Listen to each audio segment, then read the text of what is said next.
Hello everyone. आज हम देखने वाले हैं क्लास 12th के बायोलॉजी चैप्टर 1 जीवों में जनन रिप्रोडक्शन इन ऑर्गेनिज्म का ऑब्जेक्टिव सीरीज 3। तो आइए हम आज के क्वेश्चन पे चलते हैं।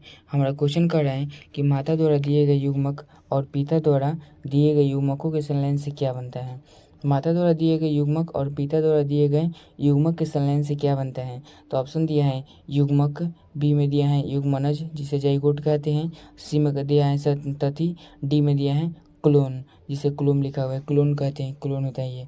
तो इसका राइट आंसर क्या हो जाएगा, युग्मनज होता है। यानी कि जब दो नर युग्मक एवं मादा युग्मक संलयित होकर जो चीज़ बनाते हैं उसे हम क्या कहते हैं, युग्मनज बनाते हैं। तो हमारा इसका राइट आंसर क्या हो जाएगा, बी हो जाएगा। देखते हैं हमारा नेक्स्ट क्वेश्चन क्या है। हमारा नेक्स्ट क्वेश्चन कह रहे हैं कि वह प्रक्रिया जिसके द्वारा नर युग्मक एवं मादा युग्मक बनते हैं उसे क्या कहते हैं।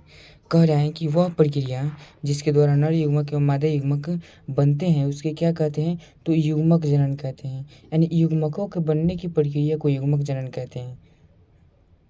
तो हमारा इसका राइट आंसर क्या हो जाएगा, सी हो जाएगा।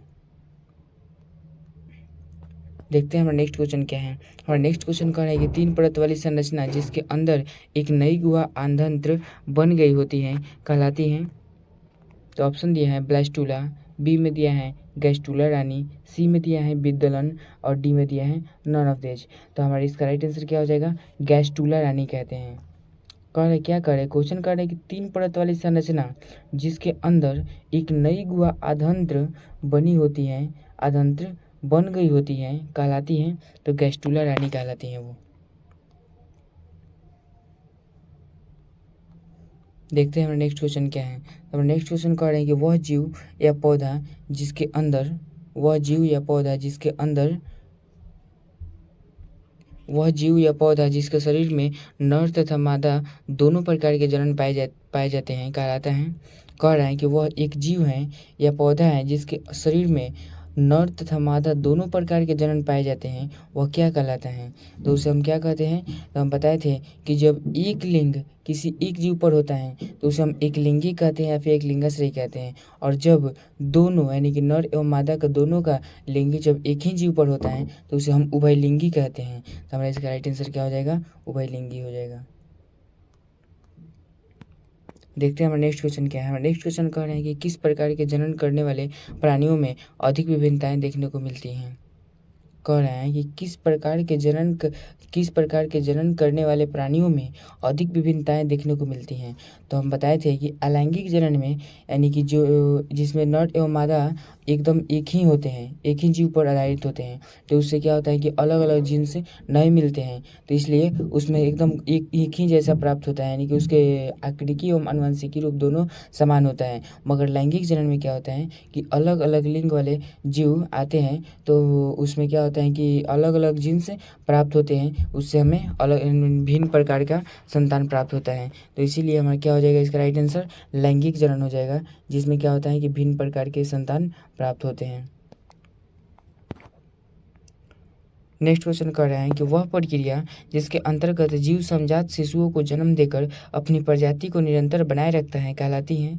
कह रहा है कि वह प्रक्रिया जिसके अंतर्गत जीव समजात शिशुओं को जन्म देकर अपनी प्रजाति को निरंतर बनाए रखता है वह क्या कहलाती हैं। तो ऑप्शन दिया है जनन, लैंगिक जनन, फिर दिया है अलैंगिक जनन और डी में दिया है युग्मक जनन। तो लैंगिक जनन क्या होता है कि लैंगिक जनन में होता है कि वो यानी कि दो अलग अलग लिंग वाले जीव यानी कि आपस में संलयित होकर और युग्मनज का निर्माण करते हैं। मगर ये युग्मनज का निर्माण करते हैं, मगर एक जनन एक प्रक्रिया है ऐसी जो कि हमारे पीढ़ी दर पीढ़ी संतानों को बनाए रखती हैं। तो हमारा इसका राइट आंसर क्या हो जाएगा, जनन हो जाएगा। देखते हैं हमारा नेक्स्ट क्वेश्चन क्या है। नेक्स्ट क्वेश्चन कह रहे हैं कि जंतु जो शिशुओं को जन्म देता है उसे हम क्या कहते हैं। तो जंतु जो शिशुओं को जन्म देता है उसे हम जरायुज कहते हैं। तो सिंपल है।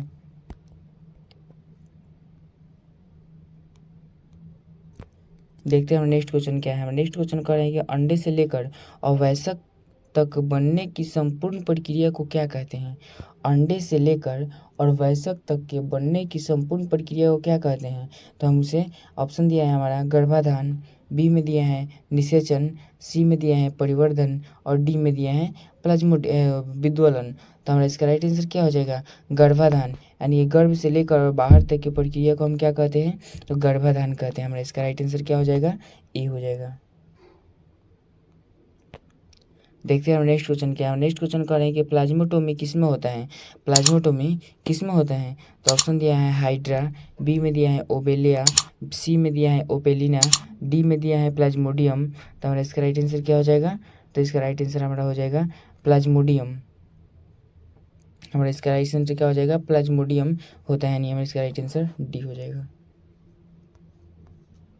देखते हैं हमारा नेक्स्ट क्वेश्चन क्या है। नेक्स्ट क्वेश्चन करें, किसी अनिषेचित अंडज से बीज के विकास को क्या कहते हैं, तो पार्थेनोकार्पी कहते हैं। हमारा इसका राइट आंसर बी हो जाएगा। देखते हैं हमारा नेक्स्ट क्वेश्चन क्या है। नेक्स्ट क्वेश्चन क्या है, एक बीजपत्री में ग्राफ्टिंग बिरले ही सफल होते हैं, क्योंकि कह रहा है कि एक बीजपत्री होता है जिसमें ग्राफ्टिंग बिरले ही सफल हो पाते हैं, क्यों, क्योंकि एक बीजपत्री कैम्बियम विहीन होते हैं, इसलिए एक बीजपत्री में ग्राफ्टिंग बिरले ही सफल होते हैं। तो हमारा इसका राइट आंसर बी हो जाएगा। देखते हैं हम नेक्स्ट क्वेश्चन क्या है। नेक्स्ट क्वेश्चन कर रहे हैं कि एफाइरा लार्वा अर्लिया में पाया जाता है, इसका निर्माण किस विधि से होता है।